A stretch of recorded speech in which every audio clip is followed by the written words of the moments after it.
Well, let's go to Mulberry. Hi, Mole. You're on the air at WSUN. Hello. Yeah, hello. How are you guys? What was that? How's everybody here? Everybody's there just fine. Good. Listen to you all the time. Enjoy your show. And they don't know good talent when they got it. That's for damn sure. Off it is to his cell phone. Hi, Sal. You're on the air at WSUN. Yeah, hello, cell phone. Hello. Hi. Hey, Mad Dog, what's happening? Not obvious. What's happening? I'll tell you what's happening. I'm being insulted once again. Rogers is in the studio for like 4 minutes, and already here comes Velveeta with a selection of Snapple all over the place. Diet raspberry iced tea today. Great. I should have picked up that stock when it first opened. It opened at 29? I'll reach over and grab one. This really pisses me It's off. up to about 40 now, I think. Lemonade, it's good. I like the lemonade. Flying upwards. It's zooming. Well, I got to tell you something. This Fred guy is a real asshole. Yeah, he is. Holy man, I can't believe you even put him on the air. At any rate, Just remember what show you're listening to, pal. Bob will put anybody on. There you go. Listen, Bob, you know, Oh, and I noticed since today's the last day I'm going to be here, he is using all the cards today. Man. He is pulling out all the stops. I got burned on that Ray Connor thing. I didn't hear it. Oh, I did. Well, that's just for behind the traffic. Well, I didn't know that. I thought it was some kind of, a great bit. Yeah. And I'm sitting here and I'm waiting and I'm waiting and I'm waiting and it's going on, like 45 seconds. Well, I wish I would have heard that. That must have been entertaining. Oh, it was.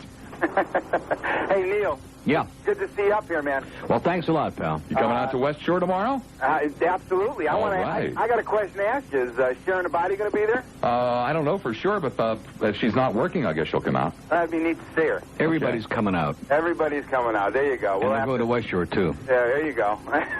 Hey, listen, great talking to you. There's a couple signs that I see. I called about 5 weeks ago. A couple of signs I see that you are going big time, Robert, is that you're getting a lot of commercial airtime, and it's very difficult to get through to you guys on the lines now. Well, thank you very much. So keep up the good work, and Neil, have happy trails back down to Miami. And God bless you, my son. See you, man. Okay. By the way, I got a report that the buzz in the lobby at WFLA's Battle of the Talk Show. Yeah, the buzz in the lobby was Lassiter and Rogers. Everybody was talking because a lot of people didn't know that I was back or that you were on over here. And everybody kept saying to everybody else, you got to listen to Lassiter in the morning. Where was this? Rogers. With Eckerd Hall last Tuesday night for their Battle of the Talk Show hosts. Oh. Yeah, the Battle of the Talk Show hosts. God, I love that. What a catchy name that is. It really is. It must have made Opie really happy, all that promotion, bring all those people out there. They are pathetic. And thanks to Channel 13, by the way, who did a really nice segment. They came out to Schwartz's and peed all over us for like hours and did about 2 minutes on the 11 o'clock news last night. And then some guy named Opie apparently showed up and smashed their windows in afterwards. I wouldn't be surprised if I triggered that guy. I don't want to admit it, but, he did show up around midnight. The segment came on at 11:08, and probably I triggered something inside of that game. Maybe it was his David Caton-like inner repressed emotions. I didn't see the bit. Did I get a lot of airtime? The top of your bald spot was on there. They didn't show my face? It was a Neil Rogers piece. No, they showed your face, briefly.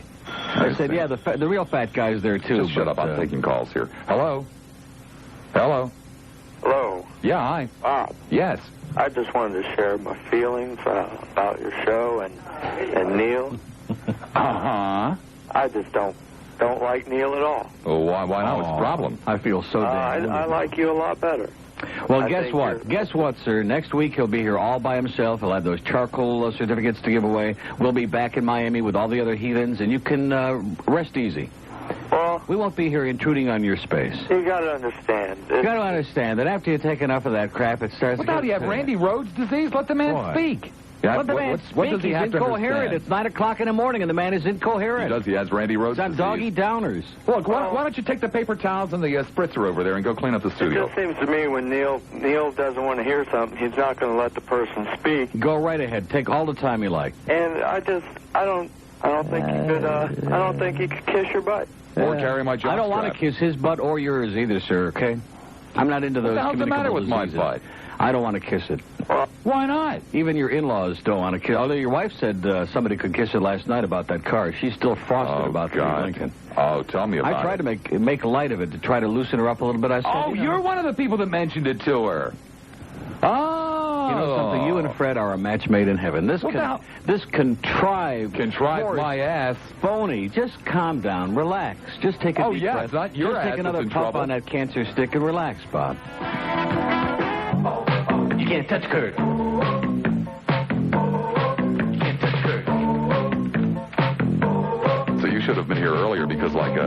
George and Boy Cheese were out in the hall, and George was gossiping left and right about Boy Gary. All lies. It is not. It is not. It's true. And the funny thing What do you is, mean gossiping about Boy Gary? well, he was saying, Boy Gary does this and Boy Gary does that. He does. No, he doesn't. Well, He's I know he does. But the funny thing is that Boy He's an Cheese. imbecile. Listen to this. He's a walking turd He burger. does have Randy Rhodes disease. He's an impediment to the future of the human race. Isn't there any known cure? Isn't there some kind of, injection we can give him? He's got to Pills? be stuck in Judaic Park. So anyway, like I'm saying, Boy Cheese is standing out in the hall, shaking his head, In going, fact, his brain is stuck in Perpetual Park. And virtually everything that George is saying is stuff that Boy Cheese does. And Boy Cheese is out there, oh, that's terrible. I don't know how you work under those conditions. Oh, I feel so sorry for you.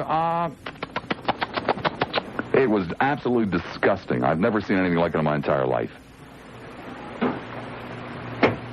Oh, so now you're not going to say anything. What am I going to say to respond to that? What would be the purpose? Why would I waste my time? Why would I dignify it with a response? Well, then George, when I came on the air and said this, I said, boy, you should have heard what I just heard out there. Then George, he's on the air. No, I didn't say that. No, I didn't say that. What, so you totally intimidated by Now, Boy should Gary? I do my attack on the bird now, or should I wait for 10:05? I guess I'll wait. There's no point You in can do it repeating now. verbatim twice. What an asshole you are, Bird Brain. What an idiot. I thought he was going to be here for a couple of days. In fact, Monday, I'll confess, I invited him to come back. We had a pretty good time. Tuesday was a debacle. It was a disaster. He started bringing some of the old rodents out of the woodwork, and I thought, well, okay, let's not press our luck. We went out to the parking lot at 2 o'clock. I said, thanks, have a great day, drive carefully, bye-bye. Never expecting to see him in here again.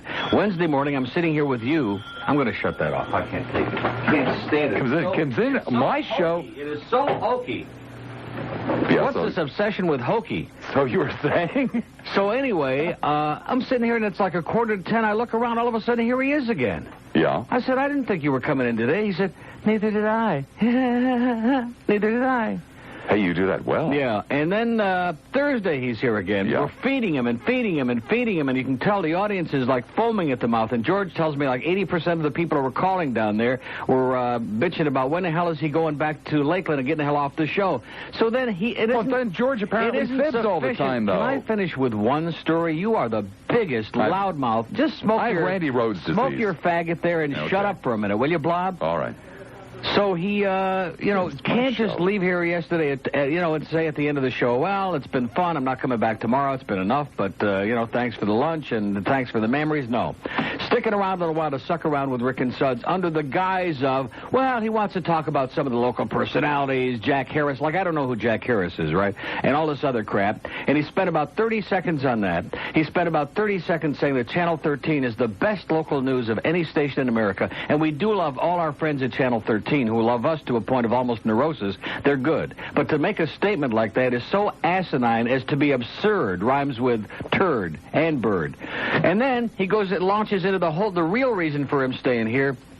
His alleged camaraderie with Suds, because he says, well, Suds, being a sidekick is such a tough job, and you have to walk that fine line, and goes through this whole self-aggrandizing thing and sucking around about how their show on driving should be in the Broadcasting Hall of Fame, and about Suds is such a great, and of course, when Neil used to be out sick, I used to fill in for him, and just like you, Suds, it was always a great show. And the audience is out there just spitting blood. You can just see them. Just fuming and saying, get the hell out of there already, go. The most self-flagellate, and he still lives in perpetual denial, this man. I thought he was in Lakeland. He just lives in a state, he doesn't want to admit that he was canned by me, not by Disney. Oh, speaking of Disney, boy, that's going to be a great story. What? The WCKG story. Still going on. I talked to Foos last night. And? He didn't really have any details. He said it's still going on, so apparently... We don't know the guy's name? His litigation. I forget it, to tell you the truth. He was in Minneapolis. Oh, he was making a difference. Right, big dude in Minneapolis. CCO? No, it wasn't talk. He was doing some type of an FM, morning music kind of show, and that's what he was hired for. I think a guy like that should be doing a sports show. $350 a year. Have you told this story on the air? Yeah. Oh, I love it. Yeah.